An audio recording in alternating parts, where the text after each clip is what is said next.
नमस्कार हिंदुस्तान, आप सुन रहे हैं रेडियो हिंदुस्तान और मैं हूं आपके साथ आरजे पूनम शर्मा। जी हां, हाजिर हूं एक बार फिर आपके साथ, आपके पास लेकर आपका पसंदीदा प्रोग्राम तेरा साथ है तो, तेरा मजबूत साथ है तो।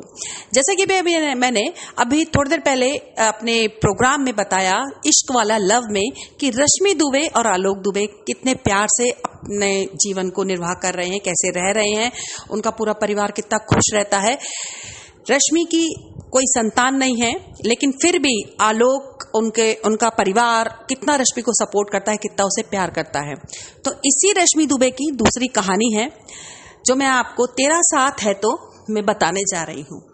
जी हाँ, रश्मि दुबे जो कि अपने पति आलोक दुबे के साथ रहती हैं और आलोक दुबे अच्छे पद पर एक अधिकारी हैं, बहुत अच्छा उनका परिवार है। परिवार में माता पिता हैं, वो भी उनके साथ ही रहते हैं और किसी तरह की कोई कमी नहीं है, कोई परेशानी नहीं है। और रश्मि का जीवन भी खूब खुशियों से, खूब आनंद से अपने पति, अपने परिवार के साथ निर्वाह हो रहा है। रश्मि के ही जो सामने वाले फ्लैट में एक परिवार रहता है, जोशी परिवार वो रहता है। वो भी हस्बैंड वाइफ हैं। उनकी वाइफ गवर्नमेंट टीचर हैं। वो सुबह स्कूल जाती हैं और 2:30 और 3 बजे के लगभग आसपास दोपहर को स्कूल से आ जाती हैं। उनके पति भी एक प्राइवेट कंपनी में अच्छे पद पर हैं, अच्छे अधिकारी हैं वो भी, और उनका परिवार भी खूब अच्छे से निर्वाह हो रहा है। क्योंकि ये भी छोटा परिवार है, वो भी छोटा परिवार है, आमने सामने हैं, तो दोनों का 6 साल से वो यहीं रह रही हैं और अच्छे से उनका अपना, जैसे पड़ोस में 2 पड़ोसी एक अच्छी तरह से रहते हैं, इसी तरह से वो भी यहाँ पर रह रहे हैं।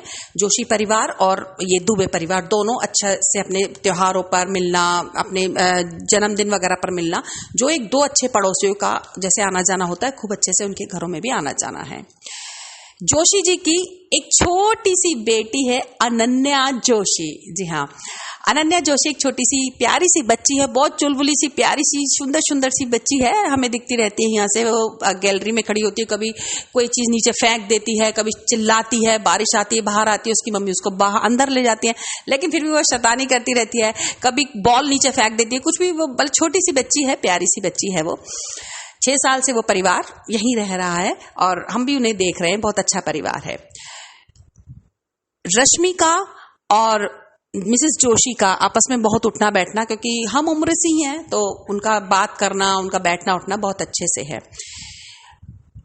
मिसेस जोशी ने जब अनन्या हुई थी तो जो उनको लीव्स मिलती है, मैटरनिटी लीव्स मिलती है, तो उन्होंने वो लीव्स ली थी। अनन्या थोड़ी बड़ी हो गई तो उन्हें लगा कि मुझे क्रेच में अनन्या को भेज देना चाहिए, लेकिन पता नहीं क्या हुआ, उन्हें रश्मि ने ये बात शायद उसके मन में थी या वो कहना चाहती थी, उसने बोल दिया कि नहीं दीदी, आप अगर आपको ऐसा लगे, आप स्कूल जाती है, 2-2:30 बजे तक की बात होती है, आप आई जाती हैं, अगर आपको ऐसा लगे तो छोटी सी अनन्या को हमारे यहाँ छोड़ दिया करो और मैं इसकी देख रेख कर दूंगी, मैं घर पे रहती हूँ, कुछ खास ऐसा काम नहीं है। तो क्योंकि उन पर मिसेस जोशी को पहले से जानती पहचानती भी, जान पहचान भी थी, सामने आमने का घर था, अच्छे से वो लोग जानते थे एक दूसरे को, उनके उठना बैठना अच्छा था, उनका प्यार व्यवहार अच्छा था, तो उन्हें ऐसा लगा कि हाँ रश्मि ठीक कह रही है, और वो तुरंत इस बात के लिए एग्री हो गई, बोली ठीक है, तुम अनन्या को संभाल लिया करो। और रश्मि की भी, जैसे रश्मि को बहुत अच्छा लगा, और जैसे साथ में आप समझ कि अब छोटी सी बच्ची मेरे पास रहेगी, मैं इसकी देख रेख करूंगी, मैं इसको रखूंगी अच्छे से। और इस तरह से अनन्या जब छोटी सी थी, 6 महीने की थी, तब से रश्मि के पास, रश्मि का परिवार का हिस्सा बन के रह रही है। और मतलब रश्मि भी और मिसेस जोशी भी, दोनों माओं का उसे खूब सुख मिल रहा है, दोनों परिवारों से उसे खूब प्यार मिल रहा है। अब अनन्या थोड़ी सी बड़ी हो जाती है और वो स्कूल जाने लगती है, लगभग वो 3 साल की हो जाती है और वो स्कूल जाने लगती है। तो वहां पर 2 घंटे वो वहां रहती है, फिर वो वैन से आती है, दोपहर को आती है, वैन से 12 बजे 12:30 बजे करीब आती है, और उसको फिर रश्मि अपने पास रखती है। और जैसे उसको जो भी, क्योंकि रश्मि ने तो छोटी सी से पाला है, तो सब पता है उसकी क्या जरूरतें हैं, क्या उसे चाहिए किस टाइम पर, तो सब उसको देती है, खाना देती है, उसको सुलाती है, चेंज करती है, रखती है। और 2:30 बजे करीब उसकी मदर आ जाती हैं, तो वो अपने घर चली जाती है। अब अनन्या के लिए दोनों परिवार बराबर हैं। वो कभी यहाँ रहती है कभी वहां रहती है, उसे नहीं लगता कि ये मेरी मम्मी, उसे ये नहीं पता कि बायोलॉजिकल मदर क्या होती है या रश्मि आंटी है या क्या है। उसे लगता है कि हाँ, वो उसे जो कहना होता है, जिद अपनी पूरी करानी होती है, वो दोनों जो सामने आता है उससे कह देती है और अपनी जिद मनवा लेती है। यहां तक सब कुछ ठीक चल रहा था। दोनों परिवार 6 साल से साथ रह रहे थे। अनन्या भी अब बड़ी हो गई थी, 3 साल की हो गई थी, तो वो आराम से अपना रह रही थी।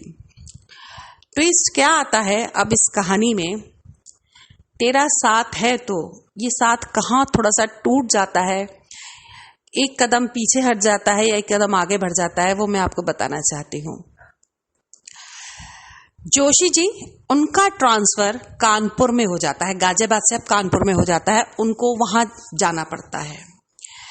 अनन्या छोटी सी है, उसे नहीं पता कि मुझे ट्रांसफर क्या होता है, हमें कहाँ जाना है, क्या करना है। अभी के लिए कोई उनके परिवार ने डिसीजन नहीं लिया है कि आगे हमें क्या करना है क्या नहीं करना। जोशी जी ने बहुत कोशिश करी कि ट्रांसफर यहीं रुक जाए, लेकिन नहीं रुका, उन्हें कानपुर शिफ्ट करना ही पड़ेगा। इधर मिसेस जोशी, उनकी भी जॉब है, गवर्नमेंट जॉब है, तो उन्होंने कहा ठीक है, कुछ मंथ्स तो मैं आपके साथ ही एडजस्ट करती हूँ। वो भी कोशिश कर रही है कि ट्रांसफर हो जाए या जो भी है, वो कोशिश करके चल रही हैं कि देखो अगर आगे जो भी संभावना बनती है। तो वो परिवार तो अब कानपुर शिफ्ट हो रहा है। जैसे ही ये खबर रश्मि ने सुनी, रश्मि को पता चला, न जाने क्या बहुत तेज अंदर से रश्मि के टूटा। उसको परिवार के जाने का तो जो एक साथ बना हुआ था, इतना पुराना 6-7 साल से जो साथ बना हुआ था, वो हर त्योहार, वो हर इतवार, वो हर छुट्टी जो साथ बिताई थी, वो शाम को न जाने चाय पर ही घंटों कितनी देर तक बातें करनी दोनों ने।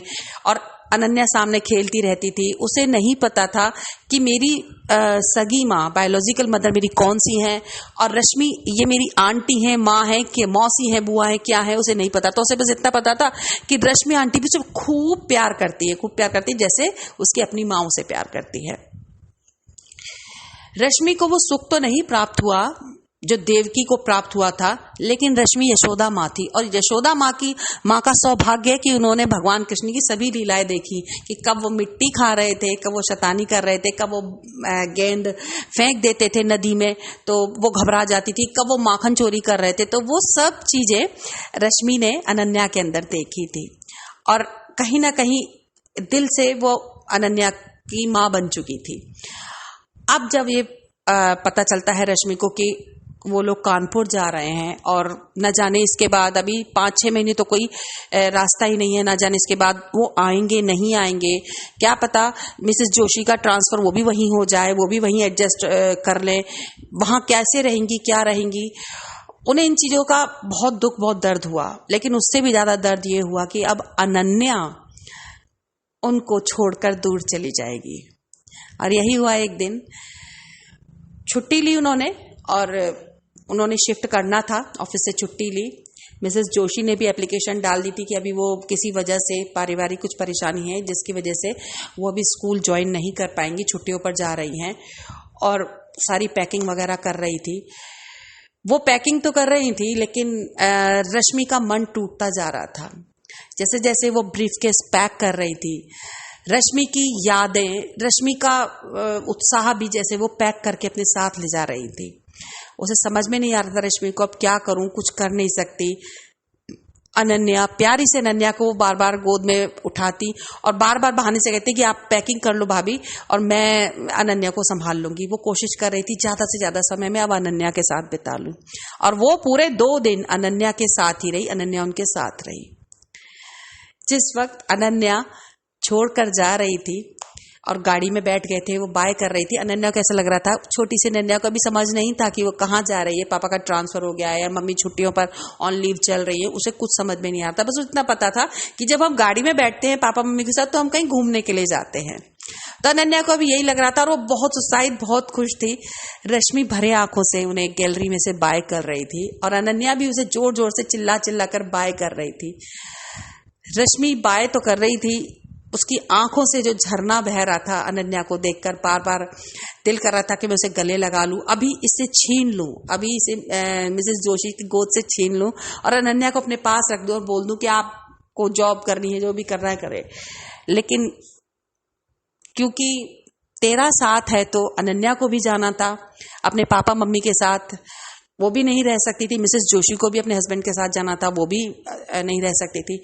लेकिन ये साथ दो जनों का जो टूटा, अभी इसकी समझ सिर्फ रश्मि को है, अनन्या को नहीं है, कि अब रश्मि आंटी उसे नहीं दिखेंगी, अभी अनन्या को ये नहीं पता है। तो यही होता है, तेरा साथ है तो, ये एक सच्ची घटना है और ऐसा हुआ है, मैंने देखा है रश्मि को रोते हुए, ऐसा हुआ है। ऐसा ही होता है जब किसी का साथ छूट जाता है। तो आज के लिए बस इतना ही। आपके इंतजार में इस बात के कि कोई कमेंट्स करें, आप भी बताएं कोई ऐसा किस्सा, कोई ऐसा कहानी जो हम अपने रेडियो प्रोग्राम में शामिल कर सकें। अभी के लिए मुझे दे अनुमति। करते रहे काम, सुनते रहे रेडियो हिंदुस्तान, लेकिन लेकिन लेकिन खास जरूरी संदेश, पेड़ लगाएं, सबको बताएं, पानी बचाएं, सबको सिखाएं। धन्यवाद।